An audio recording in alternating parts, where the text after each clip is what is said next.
No BS advice on how to get rich like the top wholesalers in this industry. Guys, it's Rick Ginn, and today I'm going to share 5 simple steps that you can duplicate to become a massively successful wholesaler. In fact, these are the exact steps you're going to need to take to get to the top level wholesaling. But before I get into it, do me a favor. Make sure you smash that like button, hit that subscribe button, and share this videos with others that want the truth on wholesaling. Most of you starting at like 0 miles an hour and you're dying to get to the 100 miles an hour. And I just got to give you a disclosure here. You're going to have to take this 1 mile an hour, especially in the first few steps. Now, every course out there in wholesaling will share some sort of secret shortcut to get you from 0 to 100. The only secret is that's how they take money out of your pocketbook and leave you massively disappointed. Here's the secret. There is no shortcut in wholesaling. In fact, if you do a shortcut, you're not going to learn the business. You're never going to get ahead. You can get lucky, but lucky is not where you want to be in wholesaling. You want to be consistent. You want to have the skill sets, and you want to learn from people that actually do the business. So step 1, I got you covered. Go to freewholesaling.com. Me and my son have over 30 years experience combined. We actively do wholesaling as we speak today, and we want to share with you what's working, some old school techniques, and honestly, it is the best combo in all of wholesaling. Not just my opinion, hundreds of thousands of clients, tens of thousands of successes. I never ask people for testimonial. I don't do what the gurus do. I don't have to beg because our product is exactly what it is. It is designed to make you successful in wholesaling for the ones that actually want to do the work. So get started in freewholesaling.com. Everything you need is there. I can't cover it all in this topic, so go to there. And remember, you win in wholesaling as long as you don't quit. You are going to be tempted to quit multiple times in your beginning of wholesaling out of frustration, out of lack of knowledge. As I said, there's no secrets. Just don't quit. It's that simple. Don't quit. You're going to want to fire yourself multiple times. Just don't quit. Get started at freewholesaling.com. Realize that you have to go through a journey in wholesaling, and the journey of wholesaling, which is the experience and the repetition of working with sellers, writing contracts, having deals fall apart, it is the price for success of becoming a great wholesaler. Everybody has to pay it. There's no exceptions. Doesn't matter if you paid somebody tippy top dollar, you got it free from me and Zach. Everybody has to go through the journey. This is the cost of success in wholesaling. So rule number 2, which you're going to have to do, which is non-negotiable. I've never met a great wholesaler that is not consistent. Consistency is the key to really any business. And what do I mean by this? In the beginning, you can get lucky. And I'm going to share with you how that works. But you have to create a consistent plan. In the beginning, your consistency is going to be built around marketing. Why? Because this is the lifeblood of getting leads in wholesaling.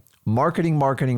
Honestly, almost 70% of your time is going to be dedicated towards marketing. Why? Because without marketing, you have no wholesaling business. And if you have no leads, you have nothing to start with, and no one's handing you leads falling off of a tree. You're going to have to go out and create them. And this is where most people really struggle. They really think, I'll get 15, 20 leads. It's not even close. You're going to need an exponential amount of leads, and you're going to have to go deep on this. Now, freewholesaling.com, we teach you how to market to these leads. We teach you how to be a list ninja, which is not hard to do. We have some of the greatest tools with xleads.com. And what I teach you is to do time blocks. So if I was a cold caller, I would set a 3-hour time block. Why? Because if you set down 3 hours and you take your phone and you just put it on silent, and your job 3 hours, that's all you do. You don't get distracted. You don't go on social media. You don't go on your computer. You don't watch TV. You just get down to business. That's how you get stuff done. And then you block it off, and then you can take a break. You can check on your phone, your messages, grab a bite to eat, and then go to your next task. This is the key. Some people try to schedule every minute in the beginning, and I think that's a mistake in wholesaling. I like to do time blocks. You got 24 hours in a day, just reverse engineer it. It's not tough. And with the app electronic calendars between Google and the interface, this should be a piece of cake for you. And then I talked about pulling lists between X leads and doing government lists. Go over to freewholesaling.com. We'll show you how to do it. There's no shortages of pulling lists. Hundreds of thousands are available at your fingertips for pennies on the dollar. The question is, are you going to work those leads? And if you're going to commit to it and do time blocking and get through it, I don't care if you're doing cold calling, texting, whatever it is, you have to get this part done. The consistency muscle in marketing is the secret to surviving in your first year in wholesaling. Without this, 100% guaranteed of failure or at least burnout. Don't quit. Become consistent. How do I become consistent? Do forced discipline. Require yourself to do X amount of tasks per day. And then after 1 month, your forced discipline will turn into consistency. And the consistency is the derived from discipline. Discipline's when you forget about it and you automatically do it eagerly. Like if somebody's work out in the beginning, you have to force yourself to do it. But once you see the results and all the benefits from you, it is a automatic for you, meaning you feel exposed if you don't work out. You need to create that same philosophy within wholesaling because that's what the top wholesalers do. That's what me and Zach do. And it's boring. I love when people go, hey, listen, Rick, I want to follow you around for the day. I go, you're going to fall asleep because I'm either working on deals, talking to my staff, or I'm talking to you guys on the camera. But it's the same consistency. I don't stop. Why do you think we have over 4,000 videos? Do you think that happens by accident? I had to learn how to be consistent. I forced myself at first, and after a month, it became automatic because it was already built in, and I saw the long-term benefits. You're going to take that same mentality and adapt it for wholesaling. There is no negotiation on this. If you can't become consistent, you're going to get very inconsistent results, and it's going to drive you nuts, and that's why a lot of wholesalers quit. Number 3, I want you to understand this because this seems to be like a fictional character. Every wholesaler started exactly where you are right now. So I don't care if you've done 10 deals, you've done 0. We all had to start somewhere. I'm fortunate enough to be very grateful and very thankful of my journey of wholesaling. And I've never forgot where I started from, and I put myself in your shoes every day. And I learn more from you guys than I do from my actual business because we deal with hundreds of thousands of people all over the United States, and we get a lot of feedback. And I realize outside of my markets, there's a lot of other issues we have to deal with. A lot of you guys say, like, Rick, you don't understand what I'm going through. I do, because you got to understand, my first 2 years of wholesaling was completely on my own. I had no help. There was very little education, and everything was behind a paywall. This is how the gurus wanted it. It's the same system they're still trying to hold on to desperately right now, which is going to fall off the cliff here shortly. And you have to understand, I started exactly where you started. So if you listen to some of my wisdom or some other people in wholesaling, they went through the same journey. So some of you think like it was handed to me and Zach on a silver platter. No, we had to go out and earn it. You got to have to give up 2 years, 24 months to really get good at this business. Now, here's a cool thing. It goes by very quick. So I don't care if you're 16 or you're 75. Age does not matter in wholesaling. That's why I love this business. It doesn't matter about your income levels. Doesn't matter about your background. Nobody cares about religion. They would just want to know, are you going to work? And if you're going to work, wholesaling will reward you. If you want to try to cheat and look good and be a sprinter, this is going to be a torturous ride. And I believe a lot of people get in wholesaling that just don't belong there, and we don't tell them the truth. If you don't want to work and you just want to get a regular paycheck, do not do wholesaling. It's a nightmare. But here's the really cool thing is, at the end of the day, if you commit to wholesaling, in my opinion, it's one of the most rewarding businesses in all of America. It is the ultimate dream. Run your own business, be an entrepreneur, deal with real estate, create wealth, create jobs for others. And I love this business, but I also understand there is a tremendous responsibility with it. It is not the easiest thing to do, but it's not hard. And most of you just aren't used to the work level that me and Zach are going to push you to do. If you're willing to take risk and put yourself out there and learn and grow from it, you'll do amazing. If you're constantly going to be hurt and offended by what people say to you and you can't grow from it, wholesaling will destroy you. And I believe a lot of gurus pull people in this business that were never meant for it. And my job is to tell you the truth up front. If you thought you were going to skate by with wholesaling, it's impossible. If you think you're going to buy your way through wholesaling, it is impossible. Why? I see people who start out, they do PPL, they do PPC, they even throw in direct mail because they don't want to talk to anyone. 100% failure rate. That's why I want you to cut your teeth the old-fashioned way when getting started in wholesaling. So, which leads us to step 4. You're going to have to commit to outbound leads in the beginning. This is a secret a lot of people don't share with you, and a lot of gurus are trying to figure like, well, I did cold calling when I started. I did SMS, but I think it's about to be illegal. Listen, cold calling is not illegal. We are not robocallers. We do not sell anything. You're going to have to go out and chase leads. I want you to use your government list. Most people do cold calling. They're going to do SMS texting. They're going to do door knocking. They're going to do reverse driving for dollars with the sticky notes, and they're going to do good old-fashioned driving for dollars. This is the secret to get started in wholesaling. There's no fancy, sexy way for me to sell it to you. You're going to have to go out and you're going to have to push leads like there's no tomorrow. You're going to have to go out and network. You need to go to re-events where you get other wholesalers, other lenders, everybody there. Why? Because it's a great way to educate yourself and make connections. I love all wholesalers because it takes a special mindset for what we do. But understand this, you are going to have to get your first few deals on outbound marketing. Why? You don't have the experience, you don't have the knowledge. So say I set you up on a PPC or a PPL or even a direct mail, and you spend $20,000 or $30,000 a month. Doesn't matter. You could have somebody land in your lap. You're not going to know what to do with them. And if you don't have the experience on helping these people, all the gurus tell them you need to have the sales training and the experts. You don't. You need to understand the wholesaling business. You need to understand general real estate process, and you need to learn how to solve problems. The only way you solve problems is through repetition and exposure. End of story. story. So starting out with an inbound lead like PPL, PPC, all that stuff, just a complete recipe for failure. Not only are you going to pay a guru a ton of money, you're going to spend between $20,000 and $50,000 out of your pocket, and then you might do one or two deals. You're so deep in the hole and you didn't understand what happened. People that master outbound marketing completely crush it when you switch over to the next phase, which is going to be inbound marketing. Here's the secret. Get to outbound marketing, get your first deal done. It's going to be the hardest, but you're going to create that work ethic that I'll do anything to get this done, and you're going to get to deal 5. Why do I say deal 5? Because statistically, if you do 5 deals in wholesaling, it shows you have what it takes to survive. Because you could have gone through 100,000 leads just to get that 5. But here's the cool thing. That journey of getting to 5 wholesale deals, it doesn't matter how long it takes. Remember, I'm a marathon wholesaler. In fact, I'd rather it take a little bit more time so you learn the business. It means you can handle anything. You're tough and you're committed to wholesaling. And once you get to 5, then we open up the doors. It means you've mastered the mother of repetition. It means you'll go through any brick wall in wholesaling. So we go to step 5, which we're going to do inbound marketing. But before I share the inbound marketing, I want you to understand this. You're going to be tempted to quit your outbound marketing at this point. You're like, Rick, most people max themselves on outbound marketing. Like, I don't have another minute to spare in my day. You got the 5 deals. That's great. But if you stop the outbound marketing, the driving for dollars, the reverse driving for dollars, the cold calling, the texting, guess what? You're going to have a big gap. Your consistency is going to break off and you're going to be frustrated. So in step 5, before I introduce you to inbound marketing, do exactly what you're doing with your outbound marketing. Don't stop it. And we're going to add inbound marketing. Rick, what's inbound marketing? Here's the deal. You're going to pay for leads coming to you. The number one source to do it, and what 75% of big wholesalers do, is direct mail. Why? It's legal. It's extremely scalable, especially as a single operator, to get you going. And the idea is to get you from 5 deals to 25 deals. You're like, Rick, oh my God, that's 5 times. That's right. That's what scaling should do. You had to do everything in your power to get to 5 deals. It might have taken you 3 months. It might have taken you 6 months. It might take you a year, even a year and a half. I don't care what it takes. We all have different skill levels. We're all in different markets. Some of us have different work ethics. Once you get to 5, you need to add some sort of scalability because you're going to run out of time. Now, scaling gives you time back. I can send out in direct mail 2,000 leads, 5,000, 10,000. I can do 50,000, but you're going to have some systems in place. Check out mailingmastery.com. I share all my information right there on that platform. It's simple and it's effective. And direct mail is a process. You have to commit to it. You have to commit a minimum 90 days budget to get the results that you want. What's the goal with direct mail? To get you a 2 times return, and you can get as high as 8 times return once you get the experience doing it. Once you learn how to cut your teeth on outbound marketing, inbound marketing is just a scalability system, because now you have the skill sets to talk to sellers. Now we just need more leads. What are some other things we can add to get that 25? You can do pay-per-click. You can do some SEO posts. You can do landing pages, all sorts of stuff. But the bottom line is, to get to that 25, the 5 is going to be the toughest journey. As you get to 25, you're going to have that same enthusiasm. You're going to have to let your ego go and learn that process while you do the outbound marketing. And if you can hold on 3 to 6 months doing that, you can explode your wholesaling business. And then if you want to dial out the outbound marketing, you can do that. But what I like to do is hire other people and take over that segment of my business. My job is to create a problem where you got more money in your bank account that you're going to have to buy your time back. How do you buy your time back? You hire employees, you get acquisitions people, and you get marketing managers. That's how we do it. But so many of you want to outsource this in the beginning, and it's not realistic. You got to get 5 deals under your belt. That should get you close to 100K. Now you have some money to invest. People always ask me, Rick, what's the minimum scalable event? Number 1, start with direct mail because it's easiest to learn. Number 2, it's got proven results and it will never be outlawed. It's the United States Postal Service. On average, most clients start out spending $2,500 a month, and then they scale up to $7,000 to $8,000 a month. But by then they're getting a 4 to 5 times return on their money. Imagine that. If you invested $5,000 and you got back $25,000, you would do that all day long. I'm going to teach you how to do scalability as an investment as opposed to an expense. Yes, that's right. Most of you are going to look at it as an expense and it's going to scare you. It just means you're uncomfortable. It means you have to press forward. Now, most gurus want you to start out doing this process. Why? Because it's just easier for them. It's extremely stressful on you, and we have no idea if you actually have the skill sets to survive in wholesaling. How do you do that? You don't quit and you commit to it and you drop your ego. Most gurus don't care if you're going to make that commitment. Me and Zach actually do. I don't want you smoking through 20, 30,000 if you need to be an accountant. I'm just going to be brutally honest with you. And that's the difference on how we train this. We want to find the winners, and that's how we've created freewholesaling.com. We want to turn that 95% failure ratio and cut it in half. And how do we do that? Start with the right people. So freewholesaling.com, since it doesn't cost you, if I have 100 people take my course and I get 10 people to take action, I look at that as 100% success. Why? Because the other 90% or whatever, they never really wanted to do it. And you know what? They didn't get hurt. Nobody got hurt. They gave up a little bit of their time. I think it's the right way to do a wholesaling training. Listen, wholesaling is the #1 skill set you can learn in all of real estate. Don't take my word for it. Ask around. The people that are most successful in wholesaling, that develop that wholesaling skill set, you can go on to do anything you want. Rental portfolios, fix and flips, note buying. It doesn't matter. Creative financing. But anybody that can survive wholesaling, you get a special little merit badge. You put it right here because very few can. It's the truth. But the reality is most people don't have the mindset to get it started right. So I want to review the process to become a high-level wholesaler. #1, get started. Get the right information. Freewholesaling.com. It is a no-brainer. #2, create a consistent marketing plan. Do not give up. Do not stop. Keep pressing forward until you create that discipline. It takes 30 days to create that repetition, which is going to lead to your ultimate consistency without being consistent in wholesaling. #3, understand everybody started somewhere. I started just like you did. I went on a 2-year journey to figure out myself. It actually wound up being a 7-year journey because I couldn't figure out how to staff people, but that's part of the wholesaling process. You can't skip it. You can't buy your way through it. And the process of being exposed to so many conversations, so many situations is what we call the skill set of wholesaling. If you try to skip wholesaling, you're missing out on the most valuable skill set you can learn in all of real estate. #4, master outbound leads. That's right. Cold calling, SMS, door knocking, reverse driving for dollars,